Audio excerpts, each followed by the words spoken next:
పరలోకమందున్న మమ్మల్ని కన్న తండ్రి, దయగలిగిన మా దేవ, కృప కలిగిన మా తండ్రి, పరిశుద్ధుడా, మహోన్నతుడా, మహాశక్తి సంపన్నుడా, కోటాను కోట్ల దూతలతో యెహోవా పరిశుద్ధుడు, యెహోవా పరిశుద్ధుడు, యెహోవా పరిశుద్ధుడు అని నిత్యము గాన ప్రతిగాలను అందుకుంటున్న మా కన్న తండ్రి, మీ ఘనమైన నామమునకు, శ్రేష్టమైన నామమునకు, ఉన్నతమైన శక్తి కలిగిన నామమునకు ప్రభు అయిన యేసుక్రీస్తు వారి పేరిట స్తుతులు స్తోత్రాలు చెల్లిస్తున్నాం నాయన.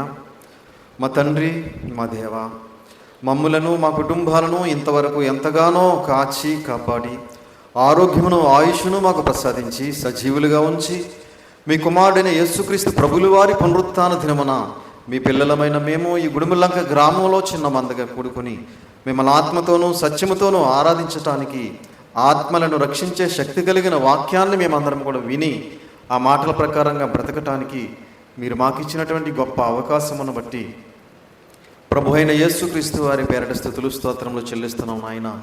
మీ దాసుడునైన నేను తండ్రి మీ పక్షముగా నిలబడి మీ గ్రంథములో నుండి కొన్ని మాటలను మీ పిల్లలకు ఉపదేశించటానికి సిద్ధపడుతూ ఉండగా చెప్పగలిగే మంచి సంయోచితమైన జ్ఞానమును మీ ఆత్మ సహాయమును నాకు అందించండి తండ్రి. వినిచున్న మీ పిల్లలకు అర్థం చేసుకునే మనసును, గ్రహించే హృదయమును దయచేయండి నాయన. మీ మాటలు తండ్రి కేవలం విని విడిచిపెట్టేసేవారుగా ఉండకుండా విన్న మాటలను అర్థం చేసుకుని గ్రహించి తండ్రి ఆ మాటల ప్రకారంగా మేమందరం బ్రతుకుతూ మీరు ఇచ్చే పరలోక రాజ్యానికి వారసులం కావడానికి సహాయం చేయమని, కృప చూపించమని, దయ చూపించమని, మీ కృపలో మమ్మల్ని అందరినీ భద్రపరచమని, కాచి కాపాడమని మీ ప్రియ కుమారుడును మా ప్రియ రక్షకుడైన యేసుక్రీస్తు వారి పేరిట చిన్న ప్రార్థన అడిగి వేడుకొంచున్నాము తండ్రి, ఆమేన్.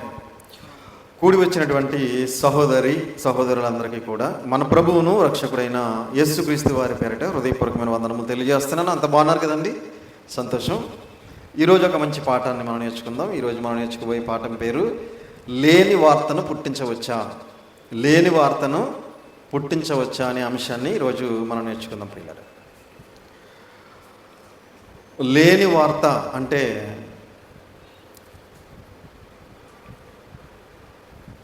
ఈ ప్రపంచంలో చాలామంది లేని వార్తను పుట్టిస్తూ ఉంటారు. ఎలాగంటే అవతల వారు ఆ మాట అనకపోయినా మీ గురించి ఇలా అన్నారని, అలా అన్నారని లేని మాటను కల్పించి చెబుతూ ఉంటారు చాలామంది. క్రైస్తవ్యంలోనే అనేక మంది కొంతమంది మధ్య భేదాలు కలిగించడానికి, కొంతమంది కాపరాలు కోల్చడానికి, కొన్ని స్నేహాలు విడగొట్టడానికి, కొంతమందికి దూరం చేయటానికి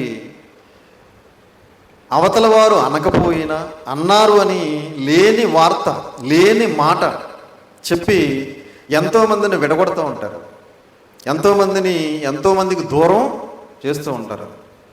ఇలాంటి లేని వార్తను, లేని మాటను మరి మాట్లాడవచ్చా, లేని వార్తను పలకొచ్చా అని మనం ఆలోచించగలిగితే దేవుడు క్రీస్తుకు పూర్వమే చెప్పాడు. ఆ మాట మనం చూడగలిగితే నిర్గమాకాండం 23వ అధ్యాయము, నిర్గమాకాండం 23వ అధ్యాయము మొదటి వచనాన్ని జాగ్రత్తగా చూడండి పిల్లలు. నిర్గమాకాండం 23వ అధ్యాయం మొదటి వచనం. లేని వార్తను పుట్టింపకూడదు, లేని వార్తను పుట్టింపకూడదు, అన్యాయపు సాక్ష్యమును పలుకుటకై దుష్టునితో నీవు కలియకూడదు. తీసారండి, నిర్గమాకాండం 23వ అధ్యాయం మొదటి వచనం. లేని వార్తను పుట్టింపకూడదు. అవతల వాళ్ళు అనకపోయినా, అవతల వాళ్ళు పలకకపోయినా, ఇదిగో మీ గురించి ఇలా అన్నారు, ఇలా చెప్పారు అని లేని వార్తను మనం ఏం చేయకూడదు, పుట్టించకూడదు అని క్రీస్తుకు పూర్వమే తెలియజేశాడు దేవుడు. పక్కనే అన్యాయపు సాక్ష్యమును పలుకుటకై దుష్టునితో నీవు కలియకూడదు. అన్యాయపు సాక్ష్యం కూడా పలకకూడదు. అలా పలకటానికి దుష్టునితో నువ్వు కలవకూడదు. అంటే లేని వార్తను పుట్టించేవారు, అన్యాయపు సాక్ష్యం చెప్పేవారు ఎవరితో కలుస్తున్నారనమాట? దుష్టునితో కలుస్తున్నారు. దుష్టుడు ఎవరు? సాతానుగాడు. ఏమండి? లేని వార్తను పుట్టించేవారు, అన్యాయపు సాక్ష్యం చెప్పేవారు ఎవరి సంబంధులు అంటే సాతానుగాడి సంబంధులు. అందుకే దేవుడు లేని వార్తను పుట్టించకూడదు అని చెప్పాడు, అన్యాయపు సాక్ష్యము పలకకూడదు అని చెప్పాడు. అయితే క్రీస్తుకు పూర్వమే ఒక రాజుగారి భార్య ఎలా లేని వార్తను పుట్టించిందో, ఎలా అన్యాయపు సాక్ష్యం చెప్పించిందో ఒక్కసారి మనం బైబిల్ గ్రంథంలోకి వెళ్ళి చూడగలిగితే చూడండి ప్రియులారా, రాజుల మొదటి గ్రంథం 21వ అధ్యాయం. రాజుల మొదటి గ్రంథం 21వ అధ్యాయం. రాజుల మొదటి గ్రంథం 21వ అధ్యాయము మొదటి వచనం నుంచి మనం జాగ్రత్తగా చూడగలిగితే,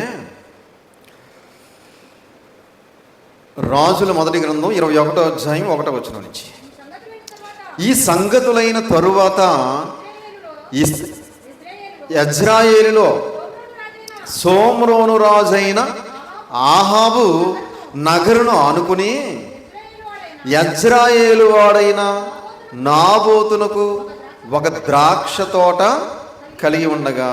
ఈ సంగతులైన తరువాత యజ్రాయేలులో సోమ్రోను రాజైన ఆహాబు నగరును ఆనుకొని యజ్రాయేలు వాడైన నాబోతునకు ఒక ద్రాక్ష తోట కలిగి ఉండగా. ఏమండి? ఆహాబు అనే ఒక రాజుగారు ఉన్నారు. ఆ రాజుగారి నగరానికి ఆనుకుని ఒక అతనికి ద్రాక్ష తోట ఉందంట. ఎవరతను? నాబోతు. ఏమండి?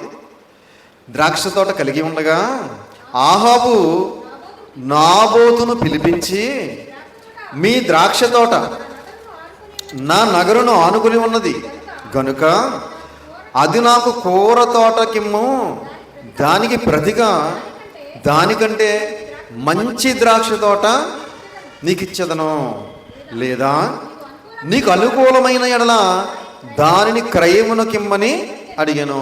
రాజుగారు ద్రాక్ష తోట చూసి, ఏమైనా సరే ఈ ద్రాక్ష తోటను నేను తీసుకోవాలి అనుకున్నాడు.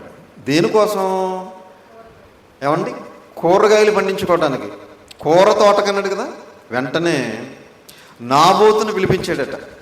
ఏమండి? అర్జెంటుగా ఆ నాబోతును పిలిపించండి అన్న వెంటనే రాజుగారు పిలిస్తే మరి రావాలి కదా.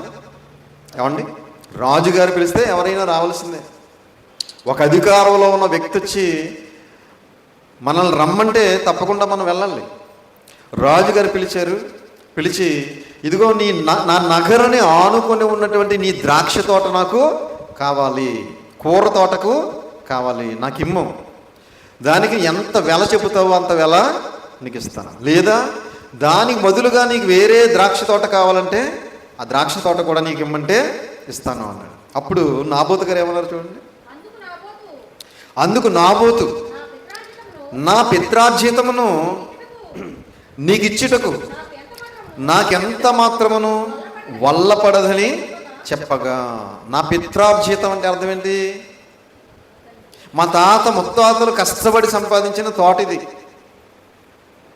అది నేను నీకు ఇవ్వటానికి కుదరదు. చాలామంది కొన్ని తోటలు కొన్ని స్థలాలు అమ్మటానికి ఇష్టపడరు. ఎందుకంటే వాళ్ళ తాత ముత్తాతలు సంపాదించిన ఆస్తిని జ్ఞాపకార్థంగా ఉంచుకుంటూ ఉంటారు. ఏమండి? అమ్మటానికి ఇష్టపడరు. కొన్ని వస్తువులుగా కూడా కొంతమంది అమ్మరు. అలా శిథిలమైపోయి అలా పాడైపోతున్నా కూడా అలాగే ఉంచుకుంటారు. ఏమంటే ఎందుకంటే ఇది ఎవరికైనా అమ్మేయచ్చు కదంటే, లేదండి అది మాకు సెంటిమెంట్ అండి, అది అమ్మమండి అంటారు. మీరు చూసారా? కొన్ని కార్లు అక్కడక్కడ అలా పాడైపోతూ ఉంటాయి, అది అలా భూమిలోకి వెళ్ళిపోతూ ఉంటుంది. ఏమండి? కొన్ని బైకులు కొన్ని సైకిళ్ళు అలాగా శిథిలమైపోతూ ఉంటాయి. వాటిని అమ్మరు, ఎందుకంటే అవి జ్ఞాపకార్థంగా అలా ఉంచుకుంటారు. కాబట్టి నాబోతు గారు అంటున్నారు, నా పిత్రార్జితము నీకు ఇచ్చుటకు వల్లపడదు, కుదరదు అని చెప్పేసాడండి డైరెక్ట్గా. ఏమండి? చూస్తానండి, ఆలోచించి చెప్తాను అంట మనమైతే. ఏమండి? మనమైతే ముందే ఇచ్చేస్తానండి రాజుగారు కదా. ఏమండి? మనకి ఏమైనా ఉపయోగపడతాడేమో ఏదైనా విషయంలో. రాజుగారే నన్ను పిలిచి నా ద్రాక్ష తోట కావాలన్నాడంటే అంతకంటే గొప్ప భాగ్యం ఏముంది అనుకుని మనమైతే ముందే రాసిచ్చేస్తాం. కానీ నా పిత్రార్జితము నీకు ఇచ్చుటకు వల్లపడదు అని చెప్పాడండి.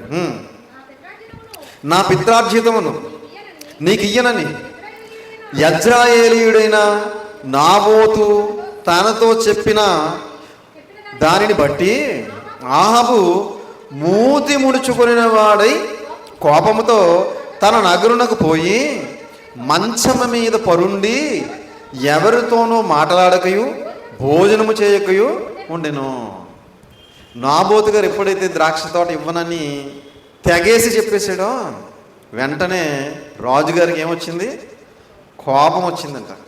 కోపం వచ్చి మూతి ముడుచుకుని మంచం మీద పడుకున్నాడంట. వెళ్ళి ఏమండి, మూతి ముడుచుకుని ఏం చేశాడట?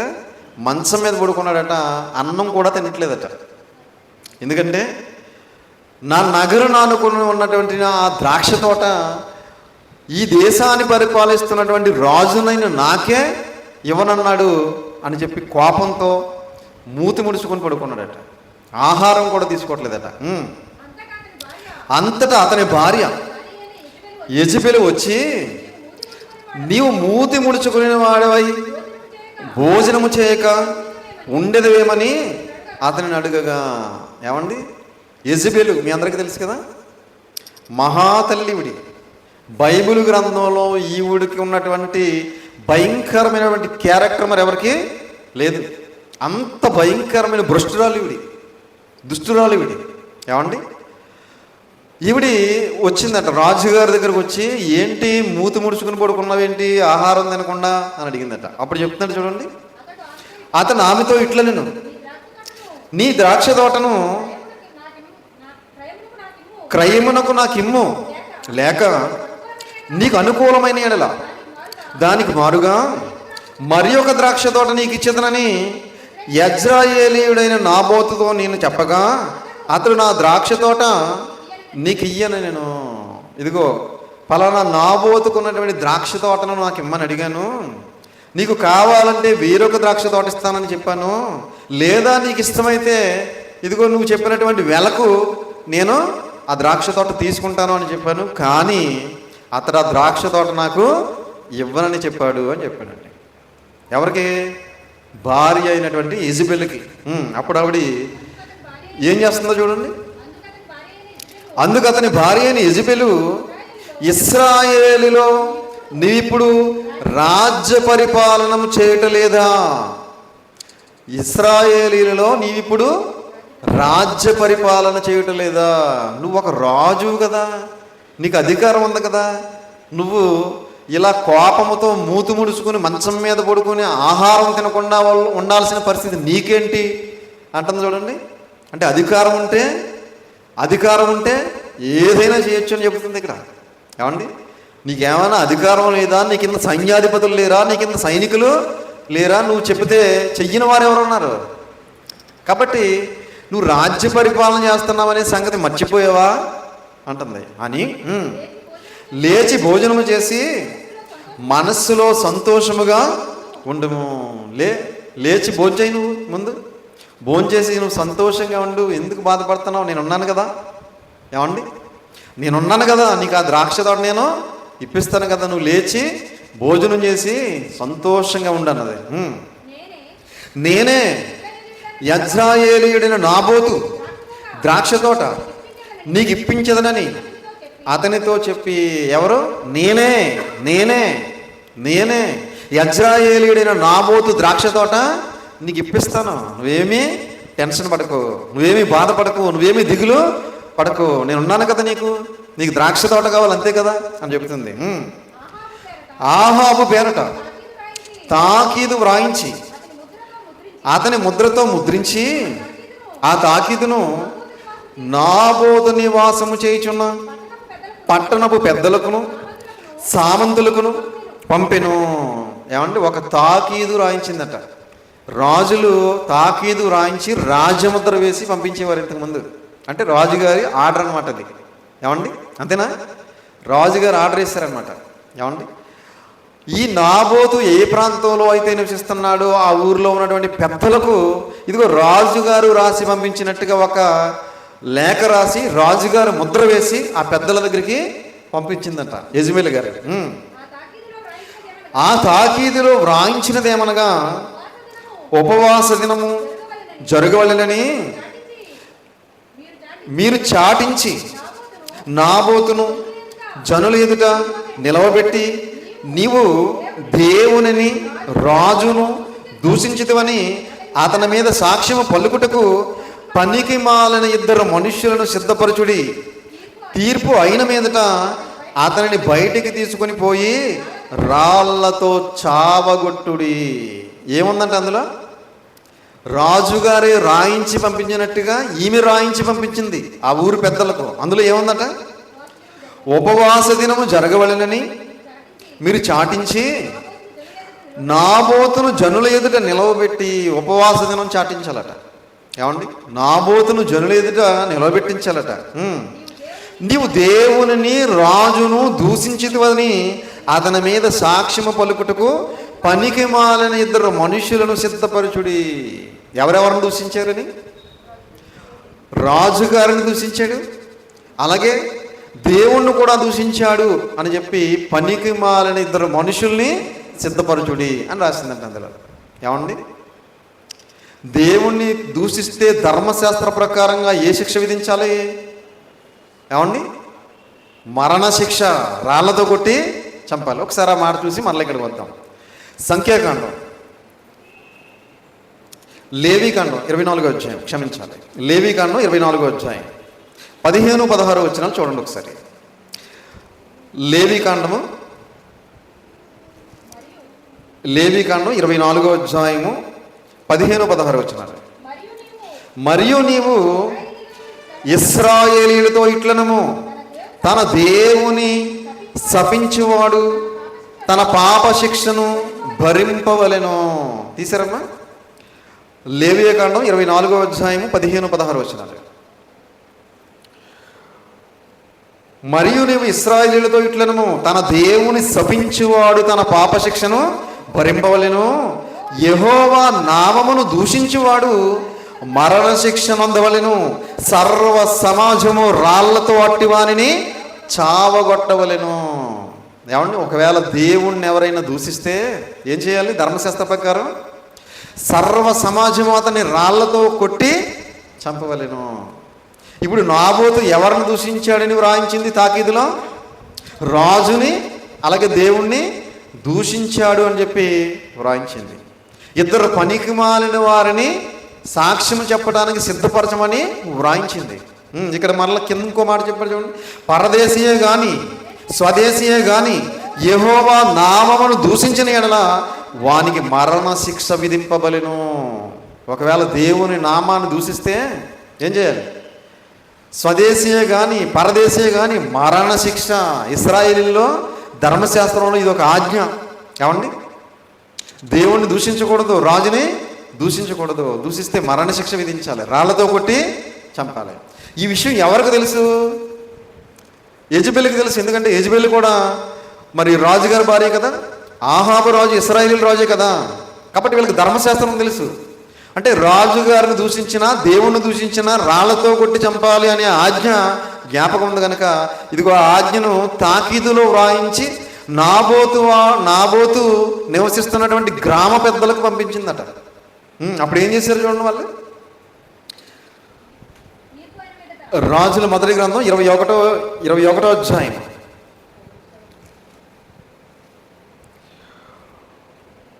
10వ వచనం నుంచి, నీవు దేవుని రాజును దూషించితివని అతని మీద సాక్ష్యము పలుకుటకు పనికి మాలిన ఇద్దరు మనుష్యులను సిద్ధపరచుడి. తీర్పు అయిన మీదట అతని బయటకు తీసుకొని పోయి రాళ్లతో చావగొట్టుడి. అతని పట్టణపు పెద్దలను, పట్టణమందు నివసించు సామంతులను యెజెబెలు తమకు పంపిన తాకీదు ప్రకారముగా జరిగించిరి. ఏం చేశారట?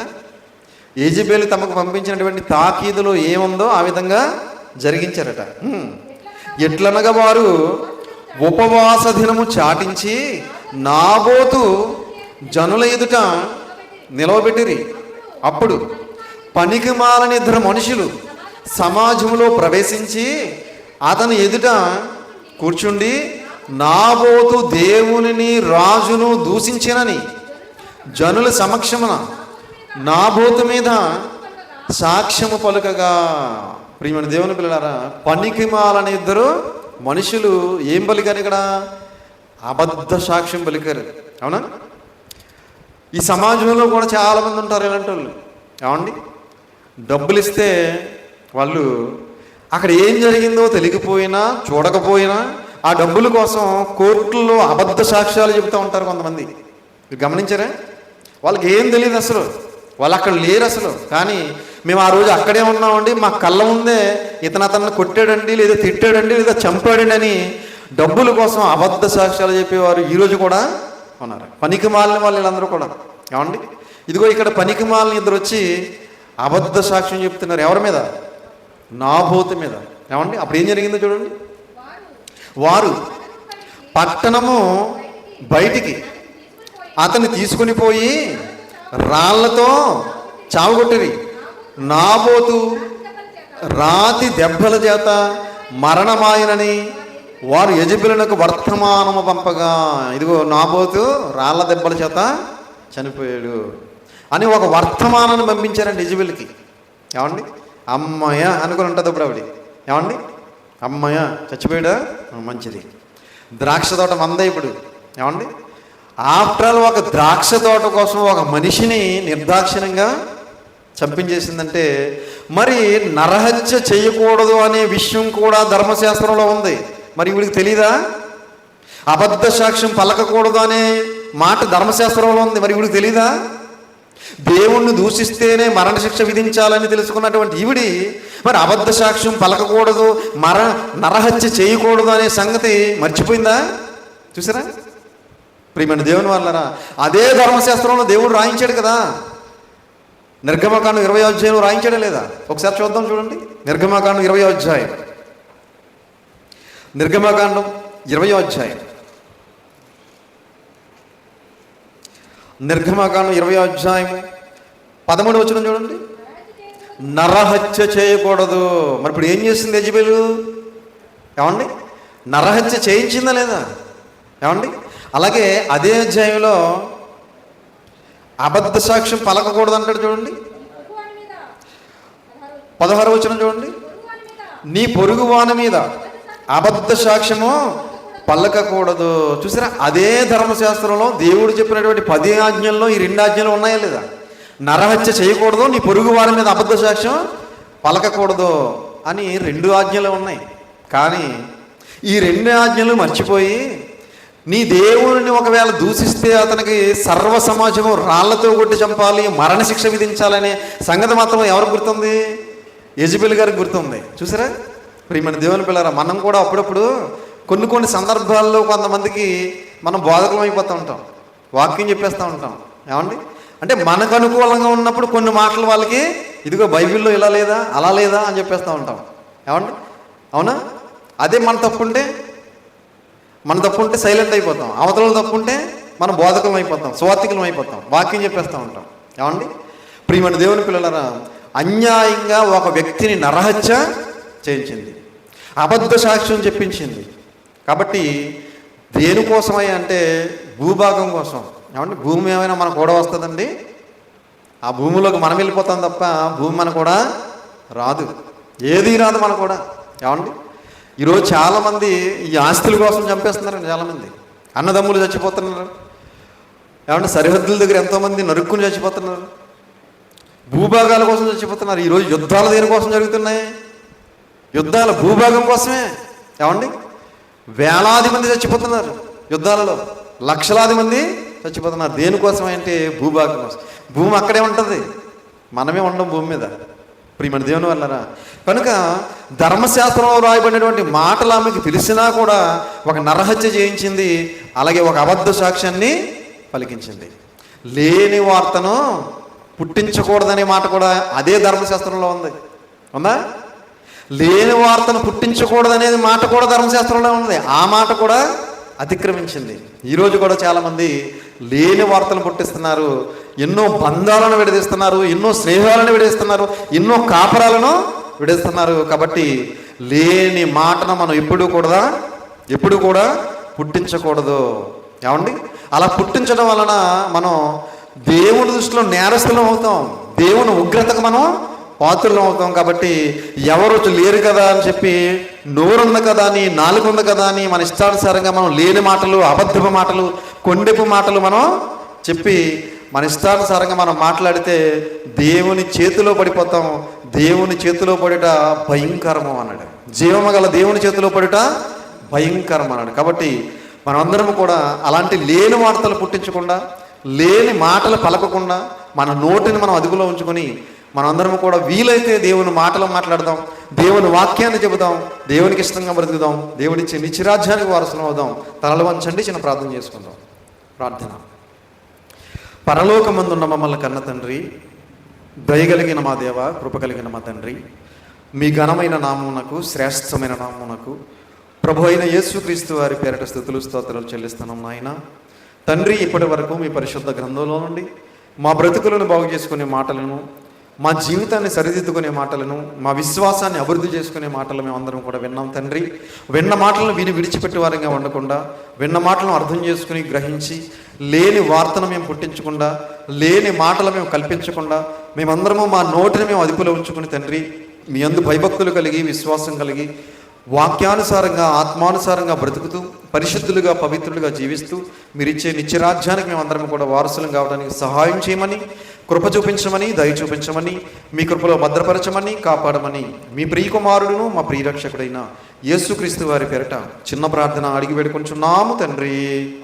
ఆమేన్. అందరికీ వందనాలు.